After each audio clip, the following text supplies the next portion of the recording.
हज़रत सुलेमान अलैहिस्सलाम अल्लाह ताला के बरगज़िदा नबी और हज़रत दाऊद अलैहिस्सलाम के फ़र्ज़िंद अर्जुमंद हैं। वाल के इंतकाल के बाद का मुम्मी ही में तख्त नशीन हो गए। आपका सिलसिला नस्ब हज़रत इब्राहीम से जा मिलता है। इब्न माजा में एक हदीस है, रसूल अल्लाह ने फरमाया, सुलेमान बन दाऊद की वालिदा ने एक दफ़ा नसीहत फरमाई, बेटा रात भर सोते ही ना रहा करो, इसलिए कि रात के अक्सर हिस्से को नींद में गुजारना इंसान को क़यामत के दिन ईमाल खैर से मोहताज बना देता है। अल्लाह ताला ने हज़रत सुलेमान को बहुत से मोजज़े अता फरमाए, जिनमें से चंद ये है। एक ऐसी अजीम बादशाह जो उनसे पहले किसी को नसीब हुई और न उनके बाद किसी को मैसर आएगी। 2 इंसानों के अलावा जिन्नों और शयातीन को उनके ताबा कर दिया। 3 हर तरह के जानवरों को न सिर्फ आपका फरमा वरदार किया, बल्कि उनकी बोलियां समझने और बोलने की सलाहियत भी अता फरमाई। 4 हवा को मुसख्खर कर दिया कि आप एक माह की मुसाफत सुबह व शाम में तय कर लिया करते थे। 5 उनके लिए पिघले हुए तांबे का चश्मा जारी कर दिया। कुरान मजीद में तज़किरा कुरान मजीद की 7 सूरतों में 16 मकामात पर हज़रत सुलेमान का तज़किरा है। सूरत अल-बकरा, सूरत अल-निसा, सूरह अल-अनाम और सूरह सबा में एक बार, सूरह सा में 2 जगह, सूरत अल-अंबिया में 3 बार, जबकि सूरह नमल में 7 मकामात पर आपका जिक्र हुआ है। कम सन सुलेमान का हुकीमाना फैसला हज़रत सुलेमान को अल्लाह ताला ने इल्म व हिकमत, फ़ाम व फ़राज़, फतानत व ज़हानत और बेपनाह बग़ावत फैसला से नवाजा था। एक मर्तबा हज़रत दाऊद के दरबार में 2 अफराद एक मकदमा लेकर हाजिर हुए। उनमें एक बकरी वाला और दूसरा किसान था। किसान ने दावा किया कि उस शख्स की बकरियों ने मेरे खेत में घुसकर उसे तबाह व बर्बाद कर डाला। हज़रत दाऊद ने अपने इल्म व तजर्बे के पेश नज़र फैसला दिया कि खेती का नुकसान बकरियों के रियोड़ की कीमत के बराबर है, लिहाजा बकरियों का पूरा रियोड़ बतौर तावान मिट्टी को दे दिया जाए। लेकिन इदारत से बाहर निकले तो दरवाजे पर नूमर हज़रत सुलेमान से मुलाकात हो गई। उन्होंने मकदमे के बारे में दरियाफ्त किया और फैसला सुनकर दोनों को लेकर वाल मोहतरम की खिदमत में हाजिर हुए और गुजारिश की, अगर इजाज़त हो तो उस फैसले से मुताल्लिक़ अपनी राय पेश करो। इजाज़त मिलने पर हज़रत सुलेमान बोले, आप बकरियां तो खेत वाले को दे दे ताकि वो उनसे फ़ायदा उठाता रहे और खेत की ज़मीन बकरियों वाले के सुपुर्द कर दे कि वो उसमें काश करके खेत को उस हालत में ले आए जैसा बकरियों के चरने से पहले था।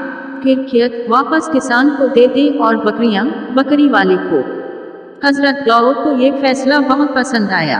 कुरान करीम में इरशाद बारी है, और दाऊद और सुलेमान को याद कीजिए जबकि वो खेत के मामले में फैसला कर रहे थे कि कुछ लोगों की बकरियां रात को चर गई, रोंद गई थी और हम उनके फैसले में मौजूद थे और हमने उसका सही फैसला सुलेमान को समझा दिया।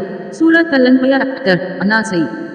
हज़रत सुलेमान की दुआ। हज़रत सुलेमान ने दुआ मांगी, ऐ मेरे परवरदिगार, मेरी मग़फ़रत फरमा और मुझे ऐसी बादशाह अता कर जो मेरे बाद किसी को भी मैसर ना हो।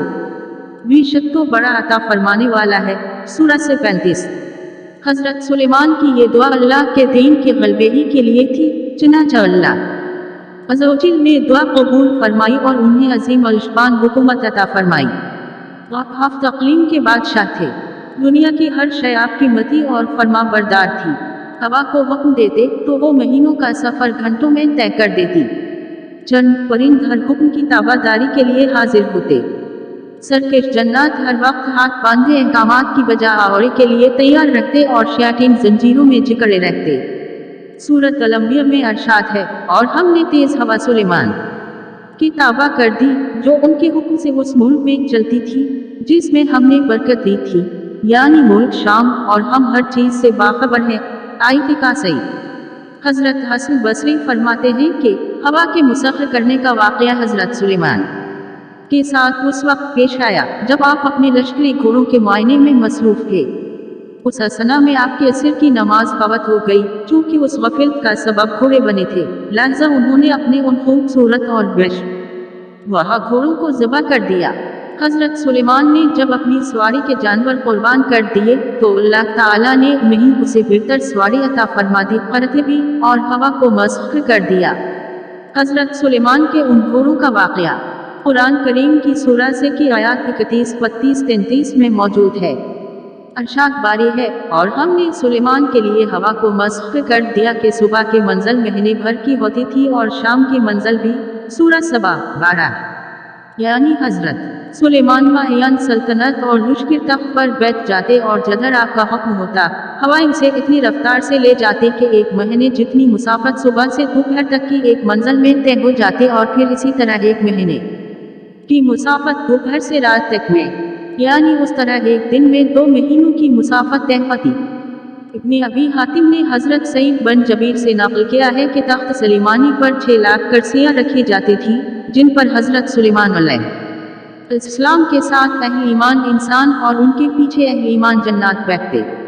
फिर परिंदों को हुक्म होता कि वो तख्त पर साया कर लें ताकि आफताब की तपिश से तकलीफ न हो। हवा उस अजीम अलशबान तख्त को अट्ठा कर जहाँ का हुक्म होता वहाँ पहुँचा देती। बाज़ रिवायात में है कि उस हवाई सफ़र के वक्त पूरे रस्ते हजरत सुलेमान सैर जौकाए अल्लाह के जिक्र व शुक्र में मशगूल रहते। इब्ने कसीर तस्खीर जन्नात व शयातीन। अल्लाह ताला ने जन्नात और शयातीन को भी हजरत सुलेमान का ताबा और फरमा बरदार बना दिया था, जो नौकरों चाकरों की तरह आपका हर हुक्म बजा लाते। वो आपके लिए समंदर की तह से कीमती मोती हीरे जवाहरात निकाल लाते।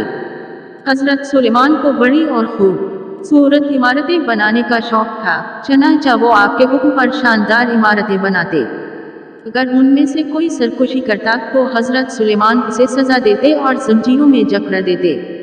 कुरान करीम में अरशाद है, हमने बहुत से शयातीन भी उनके ताबा किए थे जो उनके फरमान से होटे लगाते थे, और उसके सवा भी बहुत से काम करते थे और उनके नगहबान हम ही थे। सूरत अल-अंबिया 82। उन जनों में भी 2 तरह के जन्नात थे। एक तो अहले ईमान थे जो अपने नबी का हर हुक्म मजहबी फरीज़ा समझकर पूरा करते, लेकिन जो जिन काफर थे उन्हें शयातीन कहा गया। वो अपने कौफर और सरकशी के बावजूद हजरत सुलेमान के ताबा फरमान तो रहते, लेकिन उनसे नुकसान का भी अंदेशा था, इसलिए अल्लाह ताला ने उनकी हिफाजत फरमाई। सूरह सबा में अरशाद है, जो कोई उनमें से हमारे हुक्म से परेगा उसको हम आग का मजा चखाएंगे। आयत 12। मुफस्सिरीन फरमाते हैं कि अल्लाह ताला ने एक फरिश्ता मुकर्रर फरमा दिया था जिसके हाथ में आग का सोंटा होता, जो जिन हजरत सुलेमान के हुक्म से सरता भी करता। फरिश्ता उसे सोंटा मारता जिससे वो जलकर भस्म हो जाता। फतह कदीर। तांबे का चश्मा। कुरान करीम में अरशाद बारी है, और हमने उनके लिए तांबे का चश्मा बहा दिया। सूरह सबा 12। अल्लाह ताला की जानिब से हजरत सुलेमान को अता किए गए मौजूदात में से एक पिघले हुए तांबे के वो चश्मे हैं जिनमें जन्नत बड़ी बड़ी देगी, लगन, बर्तन और बहरी जहाज तैयार किया करते थे।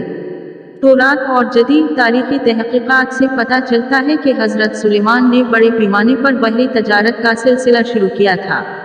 एक तरफ असीम जावर से उनके तजारती जहाज बहर अहमर में यमन और दूसरे जुनूबी व मशरकी मोमाल की तरफ जाते और दूसरी तरफ बहर रोम की बंदरगाहों से उनका बीड़ा, जिसे बाइबल में तरसी बीड़ा कहा गया है, मगरिबी ममालिक की तरफ जाया करता था। असीम जावर उनके ज़माने की एक अजीम अलशबान भटकी मिली है।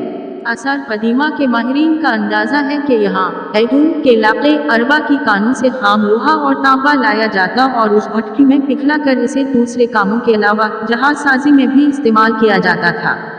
उससे कुरान मजीद की उस आयत का मफ़हूम वाज़ह होता है जो सूरह सबा में हजरत सुलेमान के मुताल्लिक़ आई है कि और हमने उनके लिए पिघली हुई धात का चश्मा बहा दिया। तफ़हीमुल कुरान ज 376। जानवरों की बोलियां। अल्लाह ताला ने हजरत सुलेमान को तमाम जानवरों मता के चिड़ियों तक की बोलियों के इल्म से नवाजा था। हमें यानी हजरत सुलेमान परिंदों की बोलियां सिखाई गई हैं। सूरह नमल 16। इसी सूरह मुबारक में जिक्र है कि एक मर्तबा हजरत सुलेमान अपने लड़ाई लश्कर के साथ एक ऐसे मैदान से गुजरे जहां चिड़ियों की बड़ी बस्ती थी। चिड़ियों की मलिका ने जब लश्कर को देखा तो कहा, चिवंटियों, अपने घरों में घुस जाओ, कहीं ऐसा ना हो कि हजरत सुलेमान और उनका लश्कर तमे पीरों तले रौंद डाले और उन्हें रोंदने की खबर भी ना हो। ये बात सुनकर हजरत सुलेमान मुस्कुरा दिए और अल्लाह का शुक्र बजा लाए। कहने लगे, ऐ मेरे रब, मुझे तौफीक इनायत करके जो एहसान तूने मुझ पर और मेरे वालिदैन पर किए हैं उनका शुक्र करूं और ऐसे नेक काम करूं कि तो उनसे खुश हो जाए और मुझे अपनी रहमत से अपने नेक बंदों में दाखिल फरमा। सूरह नमल हजरत सादी फरमाते हैं कि हजरत सुलेमान के अहद में कहर पड़ा तो आपने लोगों को नमाज इस्तिस्का के लिए निकलने का हुक्म दिया। जब नमाज पढ़ने मैदान में गए तो वहाँ एक जीवंती अपने कदमों पर खड़ी दुआ कर रही थी, ऐ अल्लाह, वही भी तेरी मखलूक हूँ, हमारा भी तेरे फजिल के बगैर चारा नहीं, तो अल्लाह उन पर बारिश बरसा दे। ये सुनकर आप वापस आ गए और लोगों को कहा कि अब बारिश हो जाएगी। हदहद की गैर हाजिरी। एक मरतबा हजरत सुलेमान अलैहिस्सलाम ने परिंदों की हाजिरी ली तो मालूम हुआ कि हदहद गायब है। बगैर अतला गैर हाजिर होने पर आपको गुस्सा आ गया और फरमाया, अगर हदहद ने गैर हाजिरी की माकूल वजह न बताई तो उसे सख्त सजा दूंगा और सबा कर दूंगा। हजरत अब्दुल्ला इब्ने अब्बास से सवाल किया गया कि तमाम परिंदों में से हदहद ही की तफ्तीश की क्या वजह थी? आपने जवाबन फरमाया, हजरत सुलेमान अलैहिस्सलाम ने किसी ऐसे मकाम पर क़याम फरमाया जहाँ पानी नहीं था। अल्लाह ताला ने हदहद को ये खासियत अता फरमाई है कि वो ज़मीन के अंदर की चीज़ों और ज़मीन के अंदर बहने वाले चश्मों को भी देख लेता है। हजरत सुलेमान अलैहिस्सलाम का मकसूद ये था कि हदहद से मालूम करे कि उस मैदान में पानी कितनी गहराई में है और किस जगह ज़मीन खोदने से पानी काफ़ी मकदार में मिल सकता है। और हदहद की निशानदही के बाद वो जन्नात को हुक्म देते